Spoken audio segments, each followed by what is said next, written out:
안녕하세요. 정형외과 전문의 김용모입니다. 제가 오늘 준비한 내용은 무릎 건강 이야기인데요. 반월 연골판 파열의 최신 치료법입니다. 중년 이후 무릎 관절이 뻐근하게 아프거나 팡 하는 소리와 함께 갑자기 심한 무릎 통증이 발생하면 의심해봐야 할 질환, 반월 연골판 파열. 우리나라처럼 좌식 위주의 생활을 하다 보면 내측 반월 연골판이 파열되기 쉬운데 그 중에서도 뿌리인대 부분이 파열되기 쉽다. 내측 반월 연골판 후방 부착부 파열의 치료법은 두 가지. 약물이나 주사 치료 등의 보존적 치료와 내시경으로 파열 부위를 확인하며 찢어진 연골판을 이어주는 수술적 치료가 있는데, 수술적 치료는 얼마나 견고하고 튼튼하게 연골판을 꿰매느냐가 관건이라고 한다. 내측 반월 연골판 후방 부착부 파열의 최신 치료법. 국내외 슬관절 학회에서 반월 연골판 봉합수술 분야 명의로 인정받는 김용모 전문의를 통해 자세히 알아보자. 무릎 안에 있는 반월 연골판에서는 다양한 형태의 파열이 발생하고 있습니다. 오늘 저는 그 중에서 전체 반월 연골판 파열의 약 10에서 20% 정도를 차지할 만큼 빈번히 발생하고 있는 내측 반월 연골판 후방 부착부 파열의 증상과 치료법에 대해 말씀드리고자 합니다. 무릎 관절은 3개의 부위로 구성되어 있습니다. 전방에 위치하는 슬개 대퇴관절, 내측에 위치하는 내측 경대퇴관절, 그리고 외측에 위치하는 외측 경대퇴관절이 그것입니다.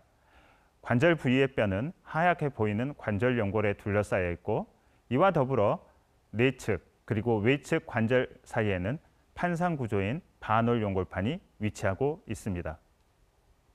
반월 연골판의 조직학적 구조는 앞쪽 끝과 뒤쪽 끝이 경골뼈에 견고하게 부착된 상태에서 C자 형태의 환상 원주 섬유들이 조밀하게 들어있는 구조입니다. 정상 연골판에 체중 부하가 발생하면 C자 모양의 환상 원주 섬유들은 그 힘에 의해 늘어나고 결과적으로 반월 연골판이 밖으로 도출되면서 이러한 일련의 과정을 통해 부하된 체중을 흡수하게 됩니다. 이를 버팀태 응력이라 부릅니다. 이러한 버팀태 응력을 통해 정상 반월 연골판은 충격 흡수, 응력 및 하중 전달, 그리고 무릎 관절 보호에 있어서 매우 중요한 역할을 합니다. 또한 평평한 경골뼈 위에 둥근 모양의 대퇴뼈가 위치함으로써 만들어지는 두 관절 연골 사이의 빈 공간을 반월 연골판이 채움으로써 관절의 일치성을 제공하고 관절 안정성을 제공하는 2차 구조물로 작동하며 관절 윤활 작용과 고유 수용 감각 기관으로서의 역할을 합니다. 연골판 끝은 조금 특이한 구조입니다. 연골판은 섬유연골 구조인데 이게 그대로 뼈에 붙는 게 아니고요. 인대와 유사한 구조로 바뀌면서 뼈에 붙습니다. 그래서 이 인대 구조물을 연골판이 뼈에 뿌리내리는 인대라는 의미로 뿌리인대라고 부릅니다. 또 다른 말로는 후방 부착부라고도 부릅니다.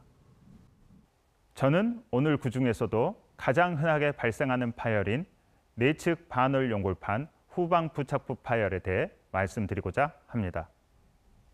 정상적으로 존재하던 내측 반월 연골판 후방 부착부에서 파열이 발생하면 사진에서 보시는 것처럼 파열된 반월 연골판 후각부는 뒤쪽 내측으로 이동하게 되고 반월 연골판의 버팀태 응력 소실과 함께 연골판 기능은 상실되게 됩니다. 결론적으로 정상이던 내측 연골판의 뒤쪽 뿌리인데, 다른 말로 후방 부착 부위가 찢어지고 그대로 계속되면 관절 연골은 지속되는 스트레스를 이기지 못하고 점점 망가지면서 정상보다 빨리 파괴됐죠. 그래서 퇴행성 골관절염이 더 빨리 오게 됩니다. 내측 반월 연골판 후방 부착부 파열의 임상 소견은 일반적으로 임상 증상에 있어서는 내측 반월 연골판 파열과 유사합니다. 그러나 두 가지 주목할 만한 차이가 있는데요. 대부분의 환자들이 버스에서 내리는 것 또는 횡단보도를 건너는 것, 이 생활 과정에서 갑자기서 무릎에서 펑 소리가 나면서 심한 통증을 느끼고 심지어는 일어나지 못하고 주저앉는 환자들도 많습니다. 물론 이런 이벤트 없이 서서히 발생하는 경우도 있습니다. 둘째로 내측 관절선, 특히 후내측 관절선에서 아주 심한 아통이 발생하고 있습니다. 나이와도 상당한 연관성이 있어서 40대 이상에서 외상과 무관하게 발생하는 퇴행성 연골판 파열로 조사되고 있습니다. 일예입니다. 69세 여자 환자로 우측 무릎에 내측 통증을 주소로 내원하셨으며 MRI를 가지고 오셨습니다. 환자분이 말씀하시는 전반적인 내용은 내측 반월 연골판 파열과 아주 유사했는데요. 최초 내원 시의 MRI를 보시면 내측 반월 연골판 후방 부착부에서 상당한 정도의 퇴행성 변화만 관찰될 뿐 파열은 보이지 않습니다. 저는 환자분에게 언젠가 갑자기 무릎에서 걸을 수 없을 정도의 심한 통증이 발생한다면 바로 MRI를 찍고 외래에 오실 것을 말씀드렸습니다. 그러한 이벤트가 불과 1개월 만에 발생하였고 재촬영된 MRI에서 내측 반월 연골판 후방 부착부는 완전히 파열된 상태였으며 그 파열 상태는 만성 파열의 양상이었습니다. 이 파열의 형태는 약간씩 다른데요. 어떤 환자에서는 연골판이 뿌리인대로 이행하는 부위에서 파열되기도 하고 어떤 환자들은 뿌리인대 실질에서 파열되기도 하며 또 다른 환자들은 아주 드문 형태로 뿌리인대가 부착된 경골 부위에서 견열골절의 형태로 발생하기도 합니다. 파열이 발생한 후의 자연적 경과는 증상의 경우 대체적으로 호전되는 경향을 보입니다. 그러나 악화되는 경우도 있습니다. 골관절염의 경우는 파열이 발생하지 않은 경우에 비해 계속 진행하는 것으로 알려져 있습니다. 보존적 치료를 했던 2명의 환자를 보실 텐데요. 그 결과가 사뭇 다릅니다. 첫 번째 환자는 68세 여자입니다. 처음 내원했을 때 MRI에서 내측 연골판 후방 부착부 파열이 확인됩니다. 방사선 사진에서 전체적인 하지 정렬은 양호하였고 내측 관절에서 확실한 관절염 소견도 없이 양호한 상태였습니다. 증상에 대해 보존적 치료를 하면서 10년간 추적 관찰을 했는데 연골판 파열의 증상도 없는 아주 해피한 경우였습니다. 그러나 이와 아주 반대의 경우도 있습니다. 67세 여자입니다. 증상 초기에 촬영한 방사선 사진에서 경도의 내측 관절, 골관절염 소견과 함께 내측 연골판 후방 부착부 파열이 관찰됩니다. 보존적 치료를 시행했는데 환자의 통증은 계속 악화되었고 6개월 후 촬영한 방사선 사진에서 급격하게 진행된 골관절염 소견이 관찰되었습니다. 현재 내 앞에 있는 환자에게는 어떤 치료 방법이 가장 적정할까요?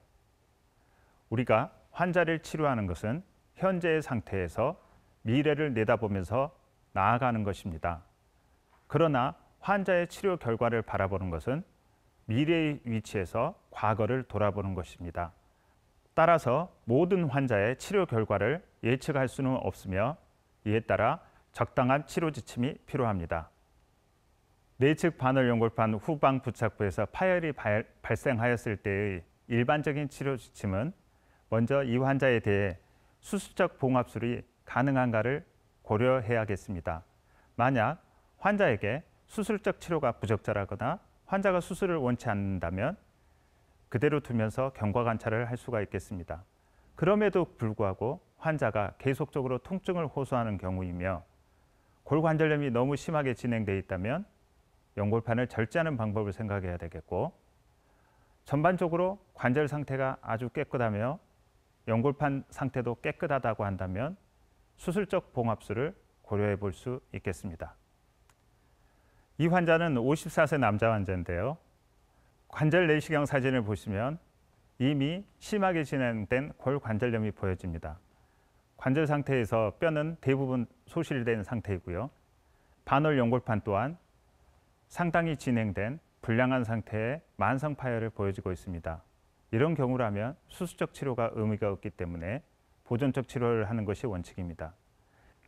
이 영상은 수술을 위해서가 아니고 근위 경골 절골술 과정에서 촬영된 사진입니다. 이 환자는 54세 여자 환자이고요. 심한 무릎 통증을 주소로 내원하였던 환자입니다. 관절 내시경 상태를 보시면 3기 이상으로 심하게 진행된 관절 연골의 손상 소견과 함께 연골판의 상태는 매우 불량하며 진행된 만성 퇴행성 파열을 보여지고 있습니다. 이 환자의 경우에는 증상 호전을 위하여 연골판을 절제하는 수술을 시행하였습니다. 49세 남자 환자로 일주일 전 무릎에서 뚝수하는 소리와 함께 심한 통증이 발생하여 내원하였던 환자입니다. MRI를 찍었는데 내측 연골판 후방 부착부 뿌리인대 파열로 확인되었고요. 관절 연골 상태가 양호해서 봉합술을 시행했습니다.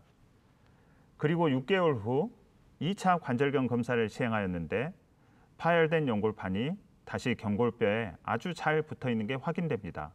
환자는 증상도 없고 전혀 불편하지 않은 상태였습니다.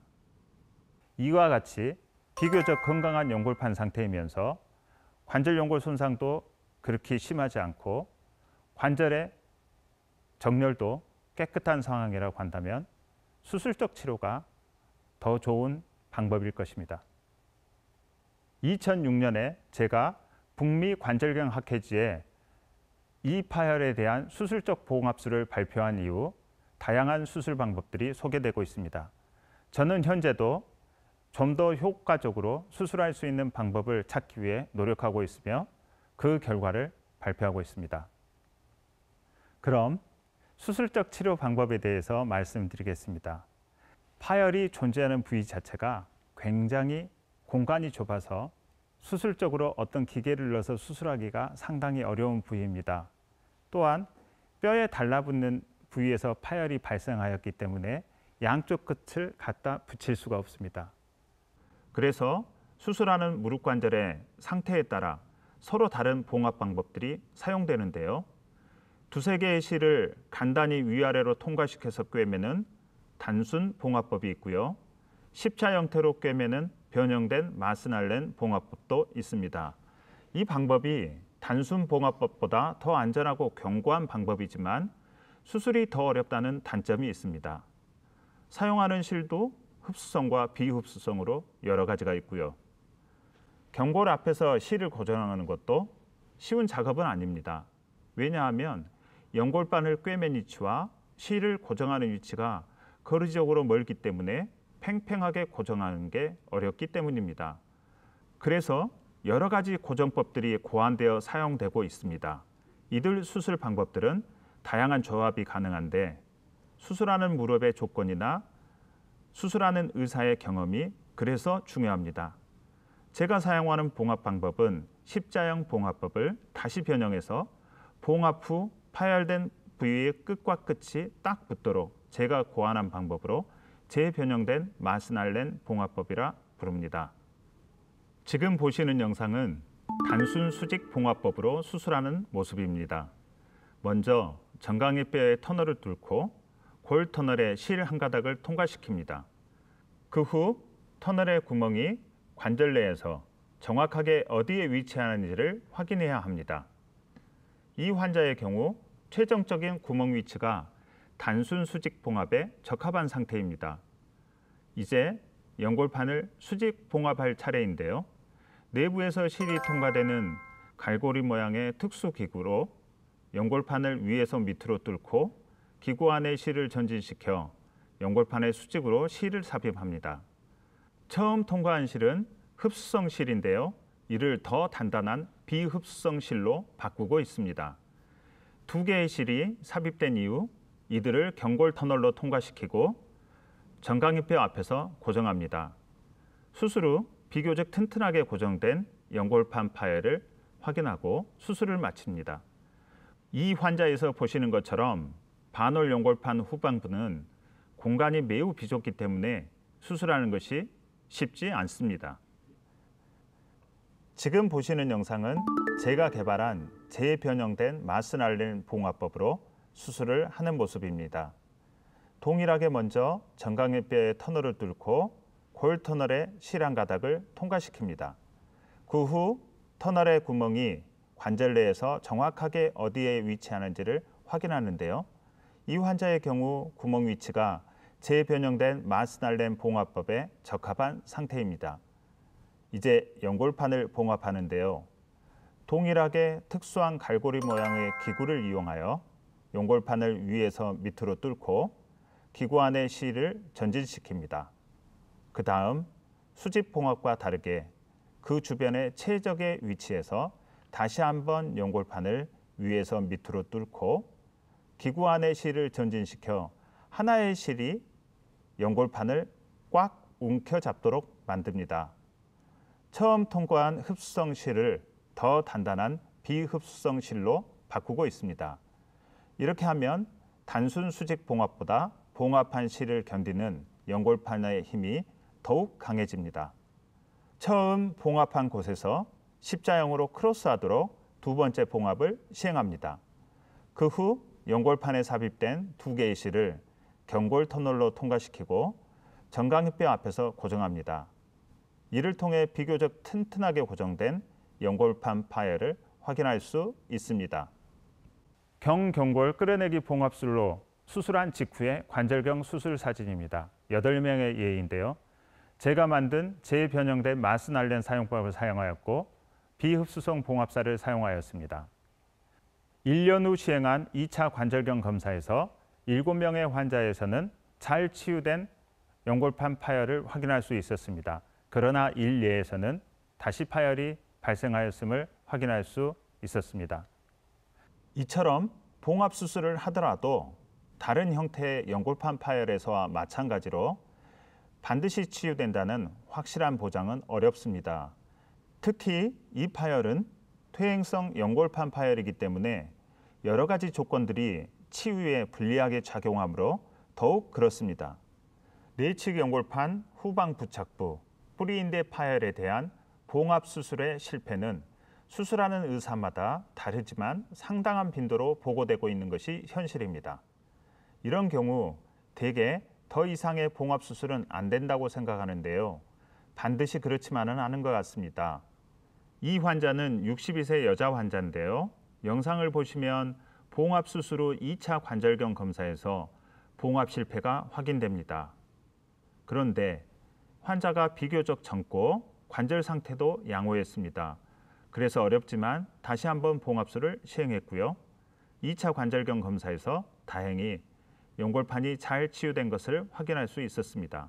또한 손상된 대퇴 내과의 관절 연골도 과거보다 약간 호전된 상태인 것을 확인할 수 있었습니다. 이 환자는 53세 여자인데요.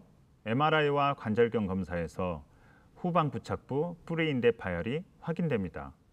봉합과 관련된 다양한 연구 결과들을 기반으로 제가 만든 재변형 마스날렌 봉합술을 더 발전시켜서 수술에 적응하였습니다. 4가닥의 흡수성 봉합사로 단순 봉합과 재변형 마스날렌 봉합을 동시에 시행하였고 6개월 후 시행한 2차 관절경 검사에서 튼튼하게 봉합된 것을 확인할 수 있었습니다. 57세 여자 환자인데요. 이 환자에서도 동일한 병변이 확인되어 앞에서와 마찬가지로 4가닥의 흡수성 봉합사를 사용하여 단순 봉합과 제가 개발한 봉합법을 동시에 시행하였고 6개월 후 시행한 2차 관절경 검사에서 튼튼하게 봉합된 것을 확인할 수 있었습니다. 많은 논문들에서 내측 반월 연골판 후방 부착부 파열에 대한 봉합술은 보존적 치료나 부분 절제술에 비해 더 좋은 효과를 갖는 것으로 보고되고 있습니다.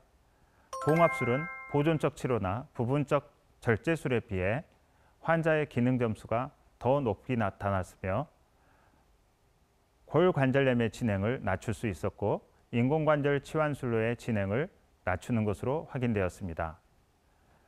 2020년에 발표된 이 논문에서는 각각 15명의 환자에 대해 수술적 치료 없이 그냥 둔 경우와 부분 절제술을 시행하거나 또는 봉합술을 시행하였습니다. 평균 74개월 동안 추식 관찰을 하였을 때 인공관절 치환술로 이용하는 빈도에서 봉합술을 수술한 환자들에서는 한例도 없었습니다. 따라서 봉합술을 시행하면 관절염의 진행 정도를 의미 있게 낮출 수 있고 인공관절 치환술로의 전환 또한 낮출 수 있다고 보고하고 있습니다. 이 영상에서 보시면 무릎 관절을 구부리면 내측 반월연골판 후각부가 뒤로 상당히 밀려나가는 것을 보실 수 있습니다. 이는 무릎을 구부리는 행동 자체가 봉합을 시행한 반월연골판 부위에 상당한 긴장력으로 작동하여 봉합 부위의 재파열로 이어질 수 있음을 의미합니다. 따라서 술자마다 약간씩의 차이는 있겠지만 대부분의 술자들은 봉합술 후 약 2에서 6주 정도 관절 운동을 제한합니다. 저의 연구 결과에 의하면 정상 정렬을 보이는 무릎에서는 내측 반월연골판 후각부에서 수평 파열이 발생하는 경향이 높습니다. 반면 내반 변형과 같이 약간 옷자다리를 가지고 계시는 분들에서는 후방 부착부에서 파열이 일어나는 경향이 더 높습니다. 그 이유는 옷자다리 형태에서 보여지는 것처럼 무릎 내측으로 스트레스가 더 심하게 가해지기 때문이며 또한 전단력이라는 힘이 작동하기 때문으로 생각됩니다. 따라서 중년 이상에서 흔히 발생하는 내측 반월연골판 후방 부착부 파열은 내반슬, 저희가 흔히 말하는 옷자다리와 아주 흔하게 연관되어 있습니다. 이 환자는 60세 남자 환자로 무릎에서 약 7.7도의 내반 변형이 있고 내측 연골판 후방 부착부 파열이 확인되었습니다. 그래서 연골판 봉합과 함께 내측 관절의 부하를 줄이기 위해 근위경골 절골술을 동시에 시행하였습니다. 1년 후 시행한 2차 관절경 검사에서 파열된 연골판의 튼튼한 치유를 확인할 수 있었습니다. 결론입니다. 내측 반월연골판 후방 부착부 파열에 대한 봉합술이 연골판 절제술이나 보존적 치료에 비해 치료 결과가 우수하다는 연구 결과들은 아주 많이 발표되고 있습니다. 또한 이 파열은 골관절염에 아주 강한 위험인자입니다. 따라서 파열이 의심되는 경우에는 MRI를 통하여 정확하게 조기 진단하고 환자 상태에 맞게 적절한 치료를 하는 것이 무엇보다 중요합니다.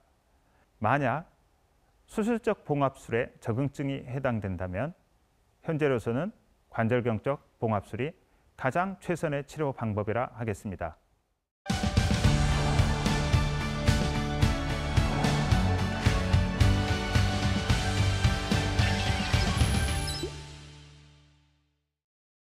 시청자들께서 저에게 내측 반월연골판 후방 부착부 파열에 대한 궁금증을 보내주셨는데요. 함께 확인해 볼까요? 중학교 2학년인 딸이 춤을 추다가 반월연골판 후각부 파열이 되었습니다. 담당 의사는 내시경 수술을 하자고 하는데 성장기 아이들의 경우 자연 치유가 되는 경우도 있지 않나요? 이 환자의 경우에는 오늘 제가 말씀드린 내용과는 약간 다른 형태의 파열 같은데요. 어린 나이에서 발생한 외상성 내측 반월연골판 후각부에 수직 파열이 발생한 것 아닌가 예상됩니다. 이 경우 만약 연골판 파열에 피가 잘 통하는 부위에서 파열이 되었다고 한다면 그리고 사이즈가 1cm 이하로 상당히 적은 경우라면 또는 완전히 끊어지지 않고 부분적으로 불완전하게 파열이 됐다고 한다면 이런 경우에는 자연적인 치유를 기대해 볼 수 있습니다. 그러나 파열의 위치, 형태, 사이즈에 따라서는 자연 치유를 기대하기 어려운 경우도 꽤 많습니다. 또한 연골판 수술은 성장과는 무관하기 때문에 수술이 필요하다고 하면 미루시는 것은 결코 도움이 되지 않습니다.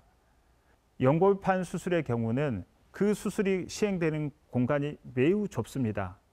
이러한 비좁은 공간에서 수술을 해야 되기 때문에 수술을 하는 과정에서 앞에서 설명드린 관절의 뼈를 둘러싸고 있는 관절 연골에 손상이 가해질 가능성이 상당히 많습니다. 따라서 가능하다면 경험 많은 정형외과 무릎 전문의에게 수술 받으실 것을 추천합니다. 60대 여성입니다.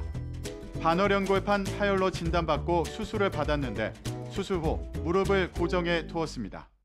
이유가 뭔가요? 이 환자는 연골판 봉합술을 시행받으신 것 같습니다.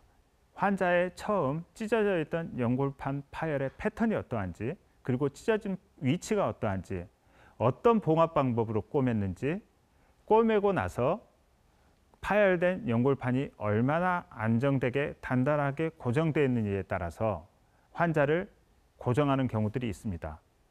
반월 연골판 후방 부착부 파열의 경우에는 앞에서 설명드린 것처럼 수술 후 재파열의 가능성을 줄이고 파열 부위가 치유되도록 도움을 얻고자 술자마다 다르지만 약 2에서 6주까지 관절을 고정하는 것이 일반적입니다.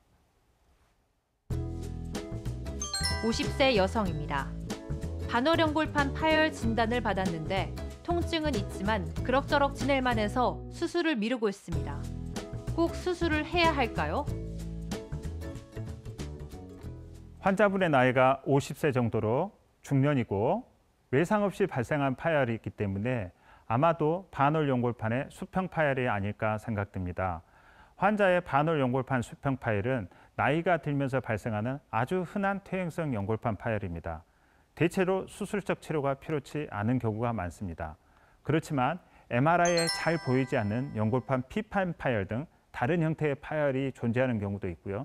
MRI를 찍고 나서 그 과정에서 인터벌 사이에서 또 다른 새로운 파열이 발생할 수도 있기 때문에 주기적으로 MRI 촬영을 하고 증상에 맞춰서 치료하는 것이 중요하겠습니다. 반월 연골판 후방 부착부 파열. 환자분들 중에는 시간이 지나면 괜찮아지겠지 라고 생각하는 분들도 계십니다. 그러나 파열된 후 시간이 경과할수록 연골판의 변성과 함께 관절염이 진행하여 수술적 치료의 시기를 놓칠 수 있습니다. 무릎 통증, 이제 참지 마시고 치료를 통해 건강을 되찾으시길 바랍니다. 오늘 저의 이야기가 시청자분들이 행복하고 건강한 삶을 살아가시는데 도움이 되셨기를 바랍니다. 감사합니다.